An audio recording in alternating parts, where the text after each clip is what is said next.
રેણુ પણ વ્રજની મધુર છે. તો વ્રજમાં કેટલા પ્રકારની રેણુ, ક્યાં ક્યાં રેણુ મળે, કઈ કઈ રેણુ ગ્રહણ કરવાની? તો વ્રજમાં રેણુ 3 સ્થાન પર પ્રાપ્ત કરવાની. સૌથી પહેલી રેણુ ક્યાં? सबसे पहले प्रभु की चरण रज है यमुना जी के तट पर. કારણ કે યમુનાજીની શોભા જ એ તટમાં પણ છે ને જલમાં પણ છે. અને જલ કરતા પણ સ્ફુરદ અમંદ રેણુ ઉત્કટામ, જ્યાં જલ કરતા પણ રજ અધિક છે. ઘણી વાર લોકો કે અમે વ્રજમાં ગયા પણ યમુનાજી નહોતા બિરાજતા. અરે યમુનાજી કેવલ જલમાં નથી વહેતા, એ ત્યાંના કણ કણમાં બિરાજમાન છે. અને એટલા માટે તો આપણે કે કાત્યાયની દેવીનું પૂજન કર્યું, કાત્યાયની દેવી બનાવ્યા તો શેમાંથી બનાવ્યા? યમુનાજીના તટમાં રહેલી રજથી જ ને, જલથી થોડી બનાવ્યા. અને એટલે પ્રાચીન સમયમાં તો યમુનાજીની સેવા પધરાવતા, ગુસાઈજી પધરાવી કિશોરીબાઈને, તો યમુનાજીના તટની રજ જ પધરાવી. યમુનાજીની સેવામાં આ 3 આપણે ત્યાં રજ, ચિત્રજી અને લોટીજી, આ 3 સ્વરૂપે સેવા બિરાજતી હોય છે બધાને ત્યાં. તો પહેલી રજ રેણુર મધુરો, એ માધુર્યની સાક્ષી રેણુ પહેલી ક્યાં છે? તો કે યમુનાજીના તટમાં. એમ તો યમુનાજીની લહેરો આવતી હોય ને ત્યારે પણ તરંગ ભુજ કંકણ પ્રકટ મુક્તિકા વાલુકા, એ લહેરોમાં પણ રજ ચળકે તો એમ લાગે જાણે કંકણના મોતીઓ ચળકતા હોય. 2 જગ્યાએ યમુનાજીમાં વિશેષ મહત્તા છે. એક તટ અને બીજો પુલીન. તિહારો પુલીન મોહી ભાવે, શ્રી યમુનાજી તિહારો પુલીન મોહી ભાવે. એટલે કે બેટ હોય ને, જેમ યમુનાજીનો પ્રવાહ વહેતો હોય, થોડું જમીન ઊંચો એને કહેવાય પુલીન. તો આ 2 જગ્યાએ લીલા થાય છે. એમ તો યમુનાજી પર ચર્ચા કરીશું ત્યારે વિસ્તારથી ચર્ચા કરીશું, પણ પહેલી રજ યમુનાજીમાં. અને રજ સાધારણ નથી. કેવી છે? મુકુંદ. અને કોની છે? મુરારી પદ પંકજ સ્ફુરદ મંદર. એટલે વેણુ ગીતમાં પણ જયારે યમુનાજીની નદીની વાત આવી ત્યાં પણ ગોપીજનોએ આ મુરારી શબ્દનો પ્રયોગ કર્યો છે. નદ્ય સદા તદુપધારે મુકુંદ ગીતમ આવર્ત લક્ષિત મનોભવ ભગ્ન વેગા આલિંગનમ સ્થગિત મુર્મી ભુજૈર મુરારે ગૃહંતી પાદયુગલમ કમલો બહારા. આ ગોપીજનોએ મુરારી શબ્દનો પ્રયોગ કર્યો. એટલે મહાપ્રભુજીએ પણ યમુનાષ્ટકમાં મુરારી શબ્દનો પ્રયોગ કર્યો. કારણ કે આ રજ કેવી છે કે ભક્તિમાં આવતા સગળા પ્રતિબંધોનો નાશ કરનારી છે. મુરારી પ્રભુની છે. તો પહેલી રજ ત્યાં. બીજી રજ ક્યાં? ગિરાજની તરેટીમાં. ત્યાં નિત્ય ઠાકોરજી પધારે છે. મહાપ્રભુજી પણ ગોવર્ધન સ્થિતિ ઉત્સાહ, તટમાં રહેવું, ત્યાં રહેવું આનંદ આવે છે, તરેટીમાં રહેવું. 2 તો સ્થાન ભક્તો માટે, યમુનાજીનો તટ, ગિરિરાજની તરેટી. તો ત્યાં બીજી રજ. અને ત્રીજી રજ ક્યાં? તો કે વૃંદાવનમાં. તો આ તો થયું રેણુર મધુરો પ્રભુની રજ. પણ બ્રજમાં કોના કોના ચરણની રજ છે, કયા રજની મહત્તા છે? તો પહેલા પ્રભુની રજની તો વાત કરી, બીજી રજ છે ગોપીજનોના ચરણની રજ. કારણ કે ઉદ્ધવજી પણ ભગવાન ભગવાન ભગવાન કરતા કરતા વ્રજમાં આવ્યા. ગયા ત્યારે બોલ્યા વંદે નંદ વજસ્ત્રીણામ પાદ રેણુમ અભિષ્ણસઃ યાસામ હરિકથોદ ગીતમ પુનાતિ ભુવનત્રય. ત્રિલોકને જે પાવન કરી રહી છે એ છે ગોપીજનોના ચરણની રજ. એની પણ મહત્તા છે. ત્રીજી રજ કઈ? તો કે ગોરજ, ઠાકોરજીના ગાયોની રજ. કે જે રજ માટે ભક્તો લાલાયિત રહે છે. ને આપણે ત્યાં મુહૂર્ત શાસ્ત્રમાં પણ સૌથી ઉત્તમ, અમારે તો વલ્લભપુરના લગ્ન હોય તો એક જ મુહૂર્ત લખ્યું હોય, ગોધુલી બેલા. મુહૂર્ત શાસ્ત્રમાં ઉત્તમ મુહૂર્ત કહેવાયું છે કે જ્યારે ગાયો વનમાંથી ચરીને ગામમાં આવતી હોય અને એમના ચરણથી ખુરરજ અને ખુરની રજ ઉડતી હોય, એ સૌથી પવિત્ર સમય કહેવાય. તો વ્રજમાં ત્રીજી રજ છે ગાયોની રજ. આપણે વ્રજમાં જઈએ ને, વ્રજની ભૂમિનો સ્પર્શ કરીએ ને ત્યારે આવો ભાવ કરવો, આ રજને પ્રભુના ચરણોનો સ્પર્શ. સ્વામીજી, ગોપીજનો, અમારા મહાપ્રભુજી, ગુસાઈજી, સાથે લાલજી, આજ સુધીના સમસ્ત વલ્લભકુલ, આજ સુધીના અનેક વૈષ્ણવો, આ બધા જનોનો સ્પર્શ આ રજને થયો છે. અને એ રજમાં આવવાનું માનું સૌભાગ્ય મને મળ્યું છે. ટિકિટ કપાઈને તો કોઈ પણ જઈ આવે, પણ યાત્રા કરવાનો, વ્રજયાત્રાનો તો એને જ અધિકાર મળે. આગળ આગળ ગુરુજનો વલ્લભકુલ ચાલતા હોય, એમની ચરણધૂળ ઉડતી હોય, પાછળ પાછળ વૈષ્ણવ ચાલતા હોય, એમની ચરણધૂળ ઉડતી હોય. અને એ રજ જ્યારે આપણા માથા પર લાગે ને ત્યારે આ દેહ વ્રજયાત્રાનો અધિકારી બને છે. બાકી જૈયાઓમાં તો કોઈ પણ જઈ શકે છે, પણ અધિકાર તો ત્યારે મળે જ્યારે રજનો. અક્રૂરજી પણ જ્યારે વ્રજમાં આવ્યા, ચરણ ચિહ્ન દેખાયા, ત્યારે સૌથી પહેલા વ્રજમાં આળોટ્યા છે અક્રૂરજી. આ રજની મહત્તા છે. એટલા માટે કહું રેણુર મધુર. આ રેણુ મધુર છે એમ કહ્યું. અને અનેક અનેક ભગવતીઓ નાગપત્નીમાં આવે કે અમે તો રજ જોઈએ છે, બીજું કાંઈ જોઈએ. એવા ઘણા ચરિત્રો સ્તુતિઓમાં પણ રજની યાચના કરી છે. અને એટલે માટે તો આપણે ત્યાં પણ જ્યારે સેવામાં જઈએ ત્યારે પહેલા ચરણામૃત, કારણ કે મુક્તિ કહે ગોપાલ સો મેરી મુક્તિ બતાય, વ્રજ રજ ઉડી મસ્તક લગે તો મુક્તિ મુક્ત થઈ જાય. મુક્તિને પણ મુક્તિ આપીવાનું સામર્થ્ય જે રજમાં છે એ છે આ વ્રજની રજ. એટલે તો ઉદ્ધવજીએ માંગ્યું આશા મહો ચરણ રેણુ જુષા મમતા, કોઈ ગુલમલકદી બનાવજો જેથી ગોપીજનો જલ ભરવા જતા હોય અને એમના મસ્તક એમના ચરણારવિંદ મારા મસ્તક પર પડી જાય તો આ જીવન ધન્ય થઈ જશે. એટલે કોઈ રેણુર મધુરો પાણી મધુર.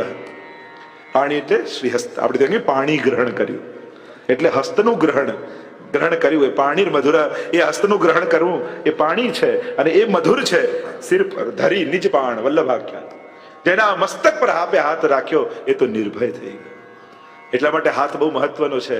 હાથ ચરણમાં લાગે, હાથ હાથમાં મળે, હાથ ખભા પર આવે, હાથ પીઠ પર લાગે અને હાથ માથા પર લાગે, પણ દરેક વખતે ભાવ જુદો. ચરણમાં હોય તો વંદના, હાથ હાથમાં આવે તો સાથ, હાથ પીઠમાં લાગે તો પ્રોત્સાહન, હાથ ખભા પર આવે તો સંગાત, હાથ માથે આવે તો આશીર્વાદ બની જાય. એ જ હસ્ત છે પણ ક્યાં સ્પર્શે એનો આખો ભાવ બદલાઈ જાય. પાણીર મધુર. અને પ્રભુનો હસ્ત જેના માથે પડે, કોના કોના માથે પ્રભુનો હસ્ત રહ્યો. જો પ્રભુએ પોતાનો હસ્ત કોના ચરણ પર લગાવ્યો, કોના હાથમાં હાથ આપ્યો, કોના ખભા પર હાથ મૂક્યો અને કોના માથે હાથ મૂક્યો, બધી ચર્ચા કરી તો આખી કથા કરવી પડે. તો પાણીર મધુર એમ કહીને આગળ કહ્યું કે પ્રભુ આપના તો હસ્ત પણ મધુર છે. આગળ કહ્યું પાદવ મધુરમ, આપના ચરણ મધુર છે. અને ચરણારવિંદની તો આખી ગાથા જ અમારા ગોપીજનો પણ કહે છે. લક્ષ્મીજીના નિવાસ રૂપ, તૃણચરોની પાછળ જનારું, વંદન કરે એના પાપોનું કર્ષણ કરનારું, એવું આપનું ચરણારવિંદ. તો પ્રભુના ચરણારવિંદ કેવા છે અને એમાં રહેલા 16 ચિહ્નો, એની પણ ઘણી બધી ચર્ચા છે. અને એની ચર્ચા કરવા જઈએ તો ખરેખર 7 દિવસ જોઈએ. કારણ કે એક ચિહ્નોની કેટલી મહત્તા અને કેટલી ગાથા ગવાઈ છે. ત્યારે જેમ ચરણ વંદના, ચરણનું માધુર્ય, ચરણ દ્વારા ઘણી વસ્તુની પ્રાપ્તિ આપણે ત્યાં કહી છે. એનાથી આશીર્વાદ પણ છે, પણ અહીંયા માધુર્યની વાત છે. એટલે કોઈ બિલગ વાત છે કે ચરણારવિંદ દ્વારા માધુર્ય પ્રગટ્યું છે. તો એની પણ ઘણી રસમય ચર્ચાઓ છે. આપણા આચાર્યો ભગવદીઓ અનેક પ્રકારના કીર્તનો ગાન કર્યા છે અને એના મધુરતાની પણ વાત કરી છે કે ચરણારવિંદ દ્વારા ઠાકોરજી કઈ રીતે કૃપા કરે છે. પણ ચરણારવિંદ આટલી રીતે કૃપા કરે, 4 રીતે. એક ચરણ સ્પર્શ, ચરણોદક, ચરણ રજ અને ચરણ ગંધ. આ 4 રીતે આશીર્વાદ મેળવાય. તે તામસના અઘર્યા પરતાપ પદરજ ગંધ. કેવલ ગંધ માત્રથી તામસ જીવોના ઉદ્ધાર થઈ ગયા મહાપ્રભુની કૃપાથી. ચરણોદક અચ્યુતદાસને મળ્યું ને નેત્રોમાં લગાડ્યું તો પ્રગટ લીલાના દર્શન થવા લાગ્યા. ચરણ રજ ચિંતા સંતાન હંતારો યત પાદાંબુજ રેણવ સ્વીયાનામ તાન નિજાચાર્યાન પ્રણમામિ મુહુર્મુહુ. ચરણ લગ્યો ચિત મેરો શ્રી વલ્લભ, ચરણ લગ્યો ચિત મેરો ઇન બિન ઓર કછુ નહીં ભાવે ઇન ચરણન કો નેરો. તો ચરણ તો વિચાર કરો, ચરણ રજ જેની આવી હોય, ચરણ ગંધ, ચરણોદક આવું હોય તો ચરણ સ્પર્શમાં કેવું સુખ હશે. જેને આ ચરણ સ્પર્શ મળી ગયા એને કેવો આનંદ હશે. કારણ કે ચરણોના માધુર્યની વાત કરી છે. આ 4 રીતે ચરણારવિંદ કૃપા કરે છે. અને એક ચિહ્નોની ચર્ચા કરવા જઈશ તો ઘણો સમય જોઈશે. કારણ કે ધ્વજ, અંકુશ, કમલ, વજ્ર, સ્વસ્તિક, અષ્ટકોણ, જવ, ઉર્ધ્વ રેખા અને ડાબા ચરણમાં બીજા ચિહ્નો, એની જે ચર્ચા કરવામાં આવી છે. અને દરેકના ચરણારવિંદના જે ચિહ્નોના ફળ આપણે ચરણારવિંદનું ધ્યાન કરીએ ત્યારે આ એક ચિહ્નોનું સ્મરણ કરવામાં આવે છે અને દરેકમાં એ માધુર્ય બિરાજમાન છે. અને એટલા માટે કહ્યું આગળ નૃત્યમ મધુરમ. પ્રભુ આપનું નૃત્ય મધુર છે. હવે પ્રભુ ક્યાં ક્યાં નાચ્યા છે, કયું કયું નૃત્ય મધુર છે? તાંડવ ગતિ મુંડન પર નિર્તત હે બનવારી, પમ પમ પમ પગ પટકત ફમ ફમ ફમ ફનન ઉપર બિમ બિમ બિમ બિનતી કરત નાગ વધુઆઈ. કાલિય નાગની ફણા ઉપર નૃત્ય, નૃત્યમ મધુરમ. બીજું નાચત કૃષ્ણ નચાવત ગોપી. આપણે ત્યાં આવી છે ને, શેષ મહેશ ગણેશ દિનેશ સુરેશ જારી નિરંતર ધ્યાવે, જાહી અનાદિ અખંડ અનંત છેદ વેદ સુ વેદ બતાવે, નાર સે સુખ જાહી રતે પછી હાઈ તુરી વિપાર ન પાવે, તાહી અહિર કી છોહરિયા છછિયા ભર છાછ પે નાચ નચાવે. એક ચુલ્લુ ભર છછિયા માટે એક પાત્ર આવે હલકું, જે બહુ ઊંડું ના હોય, છછિયા કહેવાય. અને એના માટે ત્રિલોકનો નાચ નાચે છે ગોપીઓના આંગણામાં. યહ નિત નેમ યશોદા જો મેરે ત્યારે હી લાલ લડાવન કો. અને આમ આ ગોપીઓના ભાવ માટે નાચે. ત્રીજું નૃત્ય રાસ, જે મહારાસનું નૃત્ય છે. નાચત કૃષ્ણ મહારાસમાં નૃત્યમ મધુરમ. वो भी मधुर है. गोपीना आंगना में एक बार ठाकुर जी આવ્યા, केवा लगा थोड़ा सा माखन देगी, लाला पहले नाच के दिखा, पर मैं नाच लूं और तू नहीं देवे तो. और गोपी कहने लगी मैं दे दूं और तू नहीं नाचे तो. ऐसो करे मैं नाच तो जाऊं और तुम को आरोगा दी. અને ઠાકોરજી છમ છમ છમ કઈ નાચે છે અને ગોપી પોતાના શ્રેષ્ઠથી લેતા माट लिए माखन लिए, हमारे नटवरलाल का स्वरूप है ना, तो ठाकुर जी नाचते हैं, नृत्य करते हैं, तो कहा नृत्यम मधुरम, अनेक प्रकार की लीलाएं हैं नृत्यम मधुरम में। आगे कहा सख्यम मधुरम, प्रभु आपका सख्य मधुर है। अब प्रभु के सखा कौन कौन से? સૌથી પહેલા તો વ્રજ બાલકો, શ્રીદામા, તોક આદિ, અર્જુન આદि આદि, તો એ વ્રજના સખાઓ. ગોપીઓની ગાથા તો બધા બહુ ગાય છે, પણ સખાઓની પણ ગાથા અદભુત છે. ગોપીઓના નામ ભાગવતજીમાં નથી, પણ ગોપોના એક એકના નામ છે. એ સદાય તત્પર રહે છે ભગવત સેવા માટે. જ્યારે ગાયો લઈને ઠાકોરજી વનમાં પધારે, અમુક લીલાઓમાં તો સખાની જ મહત્તા છે. અને એ જો લીલા ગણીએ તો સૌથી પહેલા ગૌચારણ લીલા, એમાં સાથે સખા જોઈએ. બીજી દાન લીલા, દાન લીલામાં સખાઓ ઠાકોરજીને જોઈએ. ત્રીજું હોલી ખેલ લીલા, સંગ સખા હે બરાબર કે. અને ચોથી માખણ ચોરીની લીલા, એમાં પણ સખાઓ જોઈએ. આટલી લીલાઓમાં સખા વગર ઠાકોરજી પણ અધૂરા લાગે. સખ્યમ મધુરમ, અનેક પ્રકારની લીલાઓ છે. હવે એનાથી આગળ આવો મથુરામાં એક સખા પ્રભુને મળ્યા, અને એ છે ઉદ્ધવ. ભાગવતજી એને સખા કહ્યા છે.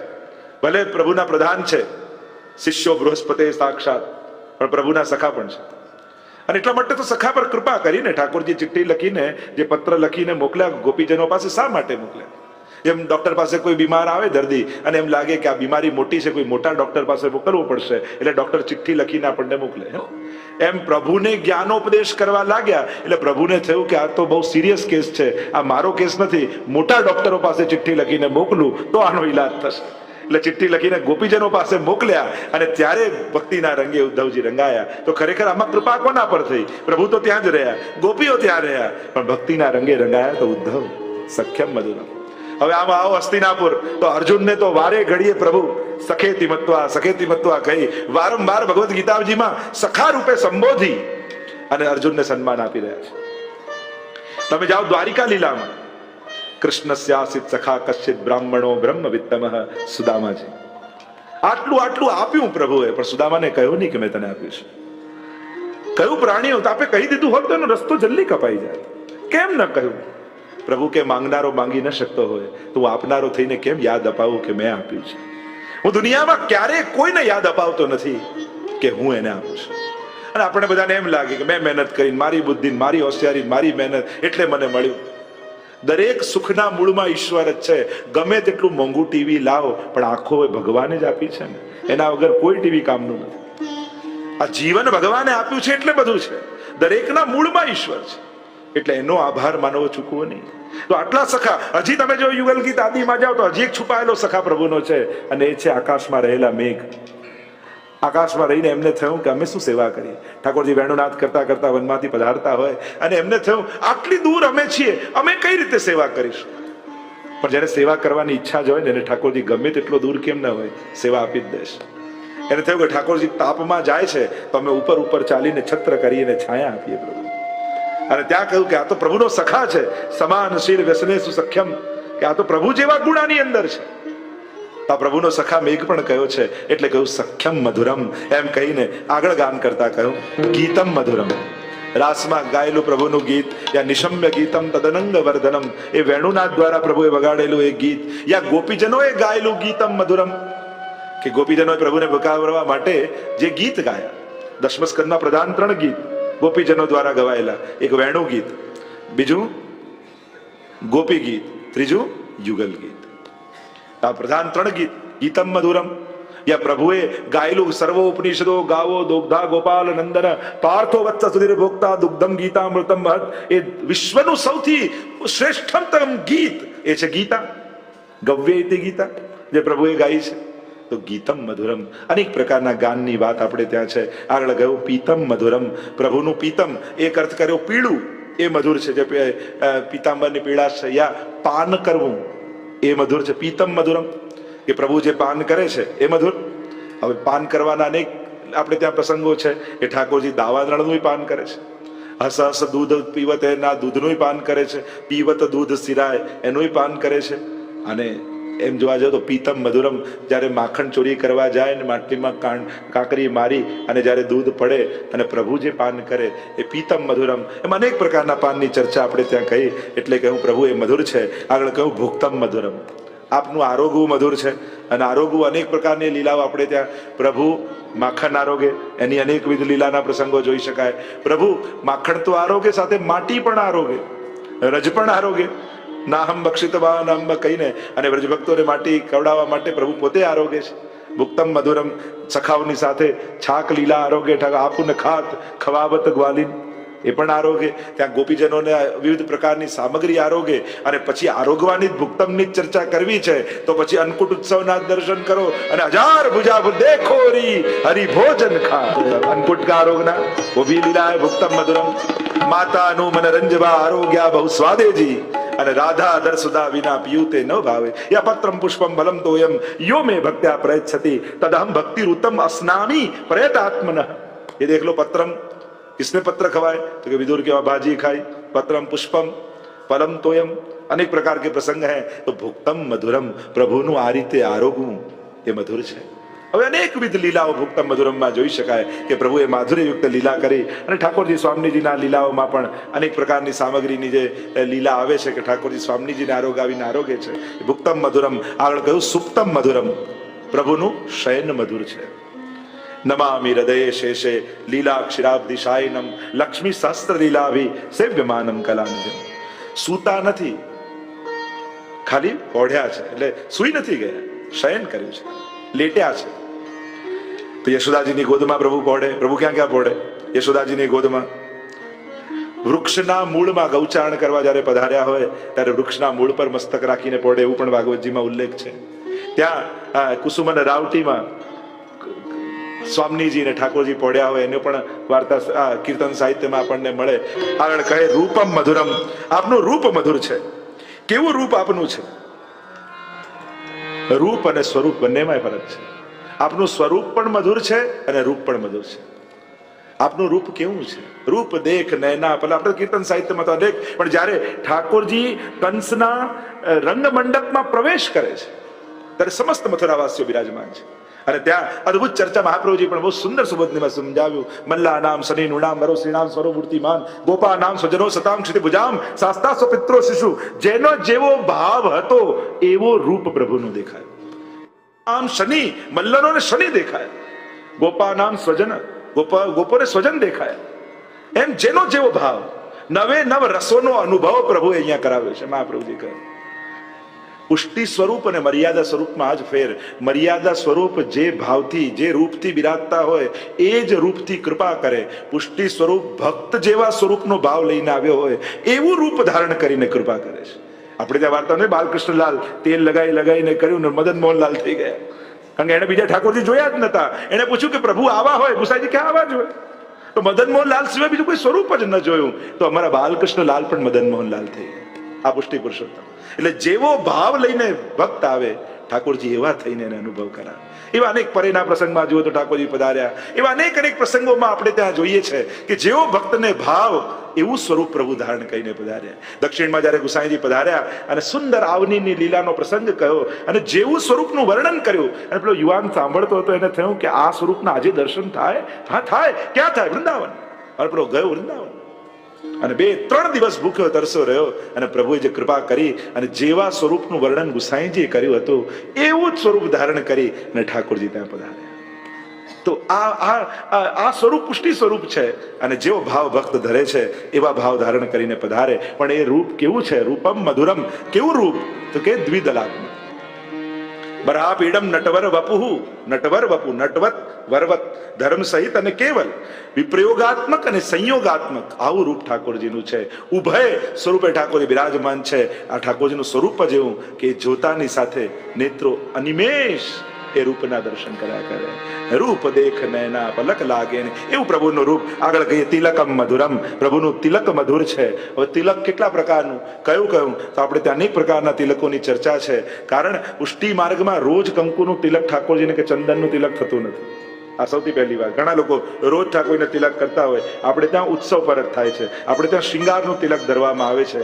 તિલકનો ભાવ વૈષ્ણવના મસ્તક પર તો પ્રભુનું ચરણારવિંદ છે, પણ ઠાકોરજીના મસ્તક પર શ્રી સ્વામીજીના ચરણારવિંદના ભાવથી ચરણ ચાપત નંદલાલ આદિ જે કીર્તન આદિ છે અને એ ભાવથી સ્વામીજીના ચરણારવિંદને. અને એટલા માટે જ તો દશેરાના દિવસે જવારા ઠાકોરજી મસ્તક પર ધરે છે. કારણ કે નવવિલાસના દિવસો ગયા, ઠાકોરજીના સ્વામીજીના ચરણારવિંદમાં જવનું ચિહ્ન છે, અને એ પ્રસંગમાં વિલાસમાં સ્વામીજીનો વિજય થયો એટલે ઠાકોરજી કહે કે હું હાર્યો ને આપ જીત્યા, અને આપ જીત્યા એટલે આપના ચરણને મસ્તક પર પધરાવું, અને ચરણમાં જવનું ચિહ્ન છે સ્વામીજીના, એટલે ઠાકોરજી જવાના મસ્તક પર ધારણ કરે છે. તો આ તિલકનો ભાવ, આપણે ત્યાં અનેક પ્રકારના તિલક કયા, કેસરનો તિલક, કુમકુમનો તિલક, કસ્તુરીનો તિલક, ગોરોચનનો તિલક, આદિ અનેક પ્રકારના તિલકની જે વાત આપણે ત્યાં કરી છે.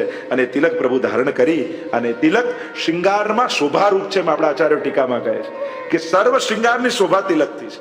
એટલે જ આપણે શૃંગાર કરતા તિલક પહેલા આપણે ધરાવી દઈએ, અને એ શોભા છે પ્રભુની. એમ કહ્યું, આગળ કહ્યું કર્ણમ મધુરમ.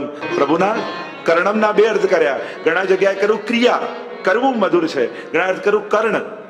આપણે જ્યાં ઠાકોરજી અનેક પ્રકારના કુંડળો ધારણ કરે, એમાં 3 પ્રકારની ભાવ આવ્યો: મયુરાકૃત, મકરાકૃત અને મત્સ્યાકૃત.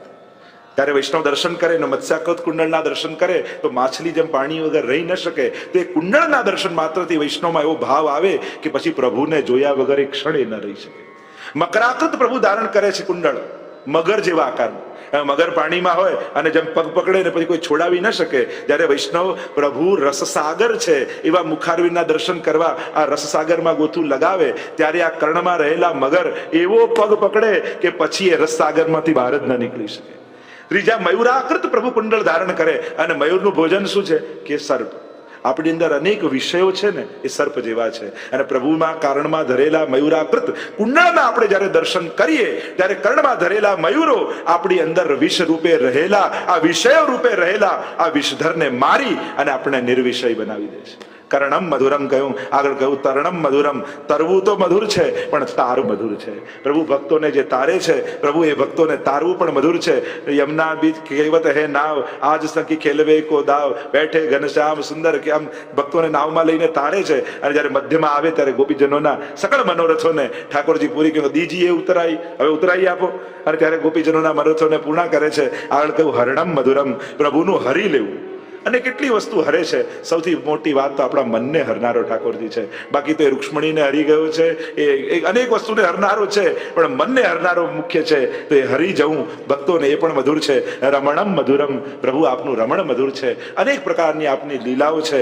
એને આગળ કહ્યું વમિતમ મધુરમ. વમન કરવું, ઉલટી કરવું. વમન એટલે ઉલટું. પ્રભુની આ ઉલટી રીત છે ને એની લીલા કરવાની, કૃપા કરવાની, એ મધુર છે. રાવણને ઉદ્ધાર કરે, કંસને ઉદ્ધાર કરે, શિશુપાલનો ઉદ્ધાર કરે. આ તો વમિતમ મધુર, આ તો ઉલટું મધુર છે.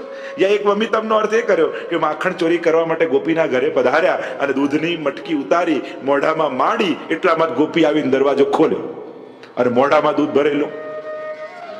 ગોપી કે લાલન તુને દૂધ પીઓ, મોઢું ખોલ. અને જ્યાં મોઢું ખોલવાનું કહે એટલે સીધી પિચકારી એના મોઢા પર મારી ઠાકોરજી. તો હા, વમિતમ વમન કરવું, ઉલટી કરવું, એ પણ મધુર છે.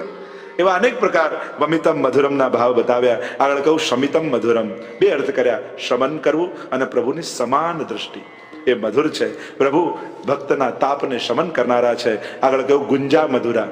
બધા શૃંગાર ધરીએ પણ ગુંજામાળા ન ધરો તો અધૂરા શૃંગાર લાગે. કારણ કે ચારે યુથનો ભાવ એમાં કહીએ ને, લાલ રંગ છે, કાળું ટપકું હોય, સફેદ હોય અને અંદર પીળો દોરો હોય.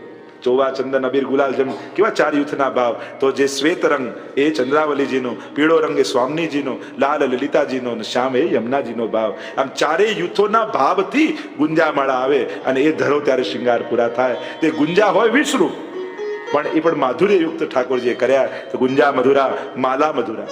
આ માલાઓ પણ મધુર છે. ત્યાં તો કહ્યું બરા પીડમ નટો વૈજયંતીમ ચ માલામ, એટલે કહ્યું વિક્ષેપિકા શક્તિ છે. કોઈ ટગર ટગર પ્રભુને જોતું હોય તો માલા હલે એટલે ભક્તનું ધ્યાન ત્યાંથી માલામાં જાય. એટલે ઠાકોરજી એ ભક્ત જોડે મોહિત ન થઈ જાય. અનેક પ્રકારની માલાઓ આપણે ત્યાં, વૈજયંતી માલા, ગોવર્ધન માલા ઘૂંટણ સુધી, વનમાલા ચરણ સુધી, જેમ કીર્તન સાહિત્યમાં બિનગુન માલા, મરગજી માલા. તો માલા મધુરા, આ માલા પણ મધુર છે, જે વિવિધ પ્રકારની છે. કાલે પણ આપણે જોયું ને કે પહોપ માલ લે કંઠ ધરાવે, સંકેત સદન કી ઠોર બતાવે. એ તો સંકેત છે.